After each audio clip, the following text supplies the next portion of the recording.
as you were working on your PhD, we were writing things, and that's really what started us on our journey for the maker movement. And I really credit you with that. You were the one who talked to the chancellor's office about how important it was. And at the time, I didn't really know that much about making, but what I've learned since, through our experience together, was really how can be such a unifying thing, and how it really, from a systems approach, can really be very inclusive. So maybe you could talk a little bit about making and how you got really interested in it, and maybe what you're doing these days that is through sort of a making model or making approach. Oh, absolutely. This is one of my favorite topics, and it really, to me, making really encompasses an entrepreneurial mindset, and also innovation in education and how we can be approaching education. So, back in my NACCE days, well, and I'm still a NACCE, but when I was working with NACCE, we did a lot of work in kind of the early stages of making and what colleges were doing, and it was a pretty new space. So I actually did my dissertation was on maker spaces in interdisciplinary faculty, and how to build that making culture, really breaking down silos across campus to do it. So true makerspace would be discipline neutral and be a place where students can come with their inquiry at hand, and then explore how to develop it.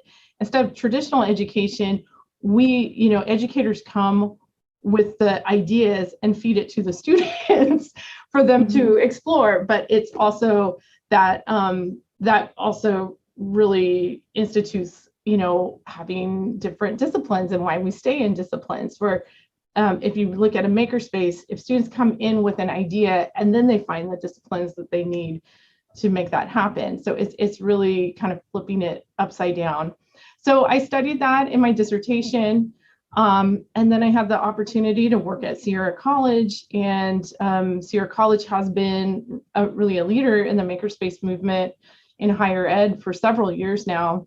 Before my time here, I can't take credit for it. That would be my colleague, Carol Pepper Kittredge, and many innovative faculty that I have the honor of working with now. And so it's been just really an honor to kind of carry the torch to the next level. But what I'm doing now is we are actually opening a makerspace on campus at Sierra. So we had a partnership with Hacker Lab, where we had a private public partnership for a makerspace to really incubate the idea and how that could work in higher ed. And through the pandemic, just, things were going remote, so that the partnership didn't work anymore, but we had the opportunity to open something on campus. So we're in the midst of opening the space. We should have our grand opening in March, which is really exciting. And so I've actually been able to apply what I studied in my dissertation. And I know, Becky, you and I were working on our dissertations about the same time. And I know that was important, kind of that practitioner aspect. And so it's been really interesting to kind of take that knowledge that I learned through the research process and then be able to apply it. And one of the big lessons out of the research is, in education, we need to allow the time and space for innovation. And unfortunately, with the way our systems are set up, our faculty are really busy with teaching and their classes and keeping a full load.